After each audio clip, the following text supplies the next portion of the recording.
What are the two things that you should learn when practicing the tonalization, the most important exercise in Book 2 and onward? In this video, I'm going to show you what those two things are and how to practice them. So when you're ready, make sure you got your violin tuned to 441 and let's begin.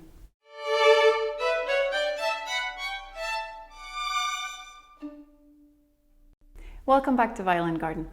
If your teacher just gave you this tonalization exercise, it means that you just started Book 2.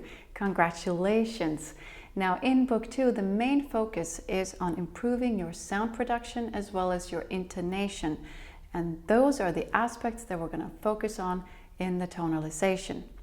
Now the first main thing that you need to work on is how to draw a straight bow from frog to tip. Now in Book 1, you learned how to draw a straight bow from balance point to middle and then middle to 3/4 point and from these 2 points. And you may even have ventured going closer to the tip while playing some of those final notes in the minuets. But you probably have not yet learned how to draw a straight bow from frog to balance point. If you don't have markings on your bow, I created a video some time ago about the importance of having the markings, as it helps you to learn the bow distribution and the appropriate motor skills for drawing a straight bow. So I recommend that you take a look at that if you don't have the markings on your bow. But now let's see what we have to do to draw a straight bow from the frog to balance point. So when we teachers speak of the frog, we mean that you should draw the bow until under your index finger, not all the way to the clip. So we place the bow under the index finger between the bridge and the fingerboard, and we take a look at, first of all, our posture should always be correct, and then we take a look at our bow hold. We want our hand to be relaxed, and the back of the hand should be flat, and the pinky should be round and touching the inside edge of the bow. And then we draw a soft sound to balance point and make sure that it's parallel to the bridge. And then going back, we need to bring the wrist a little closer to our face. If we don't, we end up going behind our head. So what I often do with my students is I show them how this works without the instrument. We bring the hand close to our shoulder and the wrist is close to our face. You can give it a little kiss and the hand is just relaxed, and then you can find the bow hold. And then when you draw the bow straight to the tip, I'll move my hand up a little so you can see, we'll have a little valley in the wrist here, and the hand should be in front of your body. The most common mistake is that students pull the bow to the side and then the bow will go out to the fingerboard.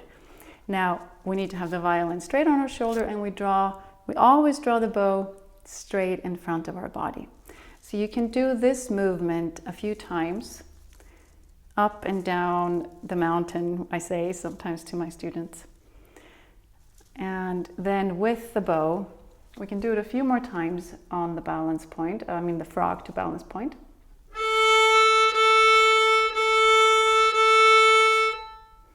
And always check if it's parallel. And now when you go to 3/4 point, we want to do the same, draw it straight to tip. And here you really have to pull your arm forward.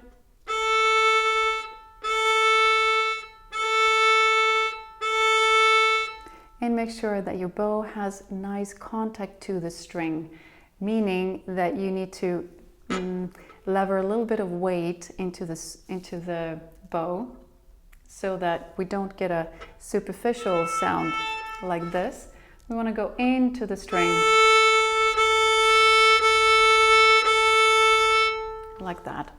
So now let's draw a straight bow on the A string from frog to tip, parallel to the bridge in the middle of the Chrysler Highway on the count to 4.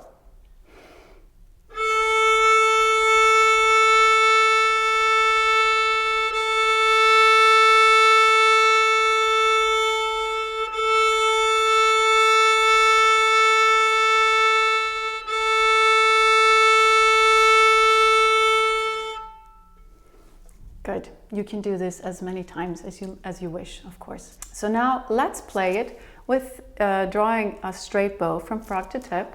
We'll place the fingers on the first finger on A string, and you keep this finger on the A string throughout the entire exercise. Then place your third finger on D string, and bow starts at the frog on the D string. Ready? Stop here, check that your bow is parallel to the bridge, string crossing, lift your third finger and play. Finger first, then play.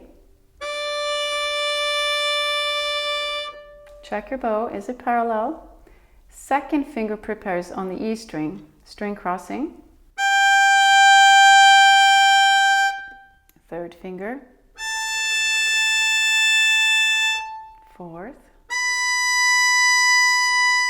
Again, check your bow hold. And lift. Third finger. Fourth. Third. First. And third.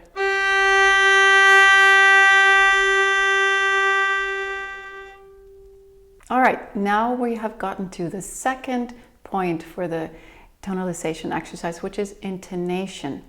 Now, on the violin, we have something called resonance tones or ringing tones, which are any fingered notes with the name G, D, A, or E, which are our open strings. So anytime we play a fingered G, like this one,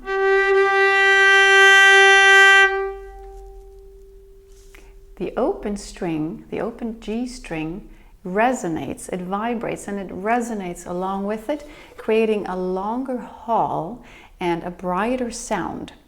So ringing tones or resonance tones, they are like bright stars for us because they are simply louder, and they tell us always if we are playing in tune or not.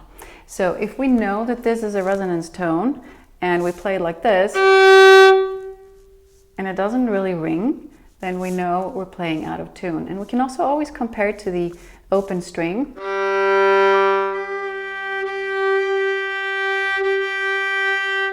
And wiggle around until you find that perfect spot where it resonates. You can also look very closely on your G string, because as you play the fingered G on D string and you play it perfectly in tune, you should be able to see the G string vibrate as you do it.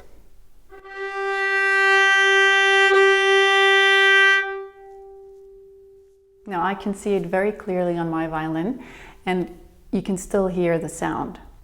Now, further resonance tones are the third finger on A string, corresponds to the D string. The third finger on E string, the A, corresponds to the A string. Then we have our fourth fingers. Fourth finger A string corresponds to the E. Fourth finger on D. Fourth finger on G string. And then we have the first finger on G string, which is the A. We have the first finger on D string, which is the E. And then we have the second finger low, or G natural, on E string. So in first position, we have 9 fingered resonance tones, and we highly recommend that you play around with this and just compare it to the corresponding strings, like I just showed you, to listen in onto those ringing tones. And the more familiar you become with it, the easier it is to correct your intonation when you need to. And you'll train your hand to eventually always hit the note where you want it to, and it's in tune. So now let's play the tonalization again and listen for the resonance tones. Okay, you prepare your first finger on A string again, place your third on the D string.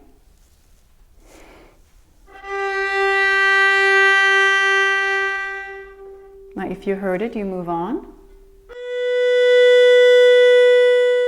Now this is a B, and we don't have a B string, therefore it's not a resonance tone, although it belongs to the overtone group, but that's a different conversation. So we'll move on to the next one.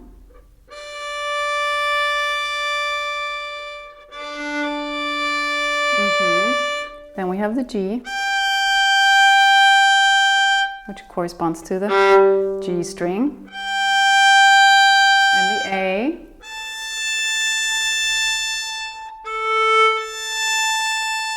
Now we have a B again, so we'll move on. Now if you keep all of your fingers on the string, the intonation should stay solid, but you can compare again. And the G. Now D on A string, and then the E.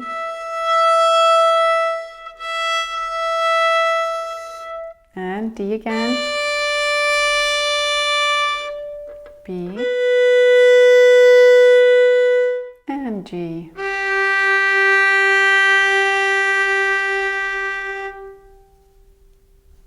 And you hear the ringing. Now let's play it through as it is intended with a beautiful piano accompaniment. So get ready. Place your first finger on A string, third finger D string, best bow hold.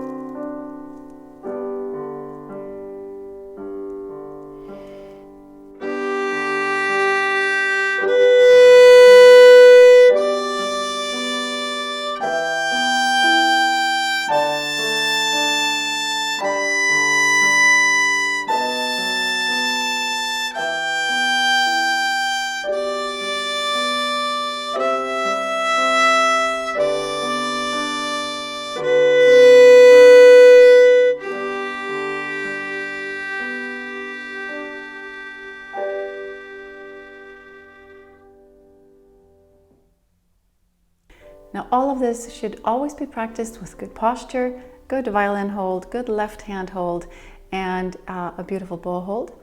And you can transfer everything that I shared with you today to the C major tonalization as well, which is just a fifth lower, so starting on the third finger on G string. Now these steps are the first steps in order to develop a beautiful sound and a good intonation. And as you move up in the Suzuki books, you will learn to do more and more refined exercises with this tonalization exercise. So thank you for practicing with me today. Keep up the good practice, and I'll see you next time.